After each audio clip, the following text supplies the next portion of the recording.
I would like to tell you a story this morning that is partly true and partly not. By partly true, I mean some of this actually happened, and the part that didn't happen, I probably should say, is also true. It's just not part of actual history, so I won't tell you which part is which. If you're really good, you might figure it out. Once upon a time, there was a man who became interested in Stearman aircraft. A Stearman is a two-seater, double-winged aircraft. They were common in the U.S. about 100 years ago. These days, they are rarely seen. But this fellow saw a Stearman airplane at an air show, and he was taken with it. He was impressed with the grace and the beauty of this machine. And so, after badgering his wife about it and getting her very grudging permission, he decided he was going to get a Stearman for himself. He lived in a small city that had a landing strip, and so he was able to rent a hangar, in a stall in a hangar at the local airport in which to keep his airplane safe. When he found one for sale in an aviation magazine, he bought it, sight unseen. It was shipped to him on the railroad in several large packing crates. He had the pieces offloaded and delivered to the hangar, and he spent the next 3 months lovingly assembling this airplane. His close friends started coming by to see how he was progressing. They were fascinated with the plane. They'd never seen one like it. They began to drop hints to him about wanting to go flying with him once it was up and going. Well, before long, the plane was fully assembled, but the owner showed no sign whatsoever of being ready to take it up. Instead, he spent a lot of time tinkering with it. To his friends, it appeared that he was pampering his airplane. Everybody who came to see the plane had to admit it was a masterful restoration that he had done. But the owner never went flying in his airplane. Finally, after this had gone on for about a year, his closest friend put it to him directly. He said, "Henry, you have a marvelous piece of flying machinery. It's an airplane. It's supposed to fly. You can see the whole town. You can see half the county from up there. Why aren't you flying it?" Well, the owner said, "Are you kidding? And risk having it crash? Risk having it damaged? Risk having harm come to my baby? No way in a million years am I going to do that." And so the plane stayed safe and secure in the hangar out at the municipal airstrip. Journalists would come by and interview the owner and take photos of the plane. Flying buses came from near and far to admire the aircraft and envy its owner. Somebody told him he should take it to Oshkosh, Wisconsin, and get involved with the fly-in. But the Stearman biplane never left the ground. Now, this is a parable based on some wise words from Jesus, sentence that is embedded in today's gospel reading from the Gospel of Mark. The New Revised Standard Version of the New Testament gives us this translation from the Greek. "Those who want to save their life will lose it. Those who lose their life for my sake will find it." That is actually a peculiar translation. It makes it sound as though people are hunting around trying to find their lives, and then they finally locate them someplace. The Greek word that has been given to us as save can better be translated as secure or to make safe. It's a verb. And that gives us this meaning: those who secure their lives, those who make their lives safe and risk-free, will lose it. And those who lose their life for my sake will make their lives secure. It is the most natural thing in the world to want to make our lives secure, to favor security over risk.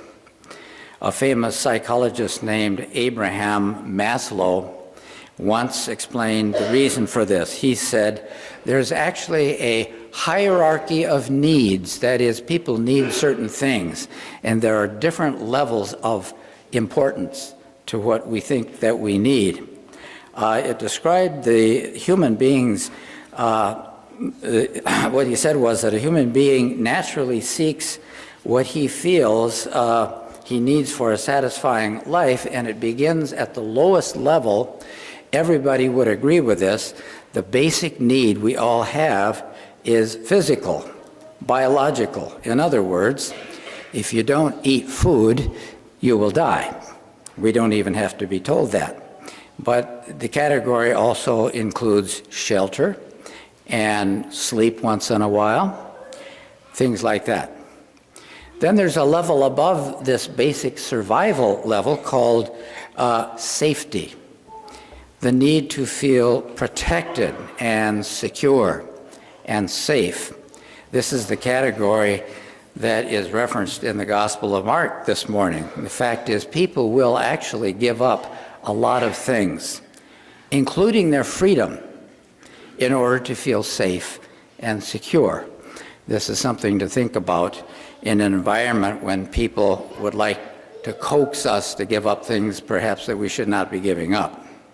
There are other levels of need that you would only address once you have the first two taken care of. Once you know you have food and you feel reasonably safe, you can go on to another level. For example, you can feel that somebody cares about you and that you belong to a group, as we talked about with the kids in the story this morning, the youngster who hated recess because nobody ever picked him.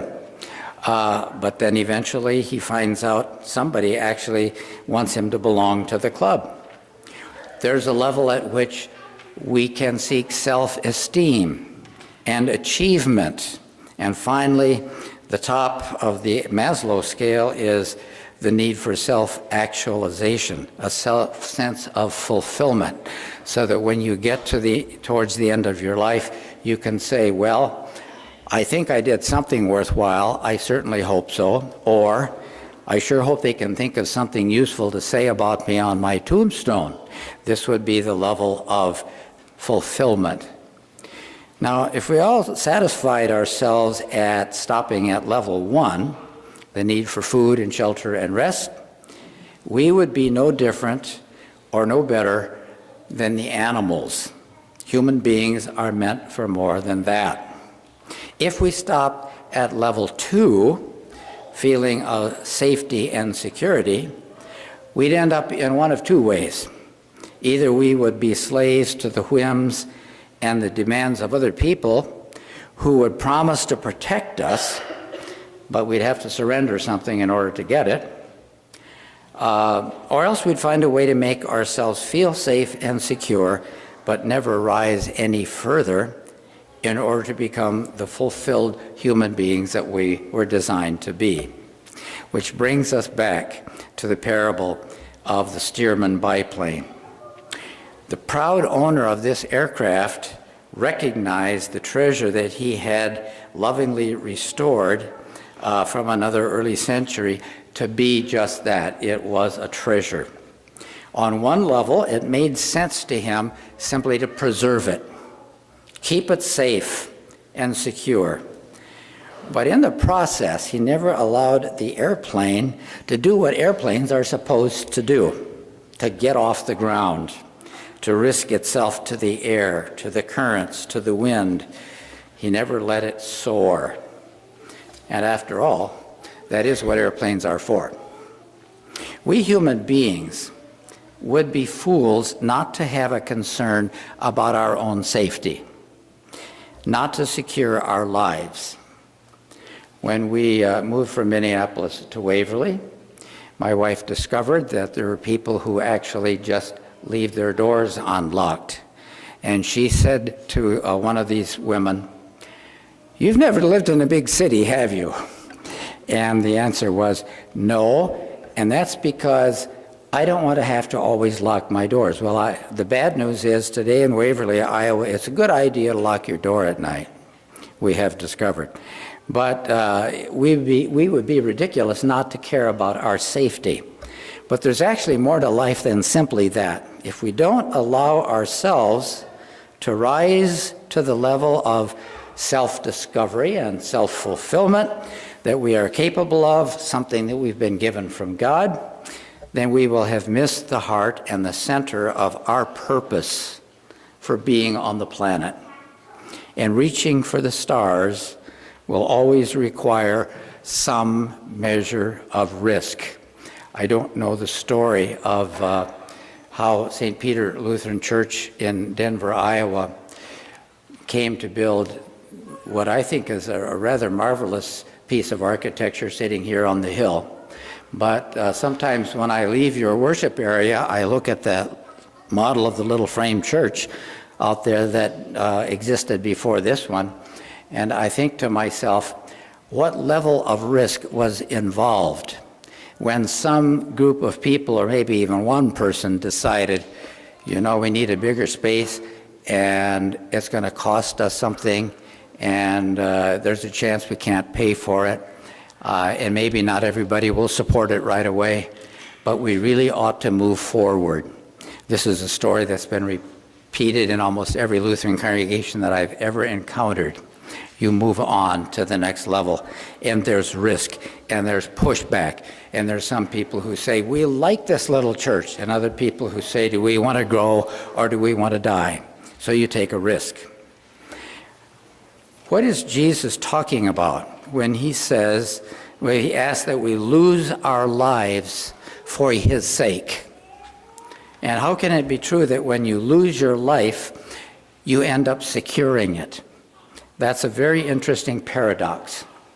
The answer lies in discovering what a human life is really for. And the best information that we have about the life and example that Jesus gives us is that life finds meaning when two things happen. First, an individual lives with integrity, which happens when a person is honest and dependable and true to him or herself. Second, a care for the well-being of others and a concern for the common good is lifted up. Everything Jesus advocated leads in this direction. Living with integrity, I think we celebrated that this morning when you had the women standing up and sitting down and standing up and sitting down. We're celebrating the integrity demonstrated by a lot of people who frankly don't get celebrated enough. And that second part, being concerned for the common good, might be what we were talking about in the children's message this morning, where sometimes just winning this game isn't the big thing. Maybe we ought to think about the future of somebody who is never in the game because everybody just leaves them on the sidelines. So when we lose our lives for Jesus' sake, we're giving ourselves to the values and the cares and the concerns that Jesus taught us. Failing this, we're going to look out for ourselves, seek to secure our own well-being, and forget about the needs of anybody else. Recently, Kathy and I visited New Orleans. First time ever to be in Louisiana. Could not believe how much water there is in the state of Louisiana. And as we drove into the city of New Orleans, I thought to myself, if you've been there, you know you drive over causeways and there's water on both sides. And the first thought I had was, how did they ever build these roads? Because everything is elevated. The road is up above and the water's all down there. And my second thought was, I sure hope there's a place down here where there's enough room for there to be an actual city, because so far all I'm seeing is water. Well, there was plenty of space for the city of New Orleans.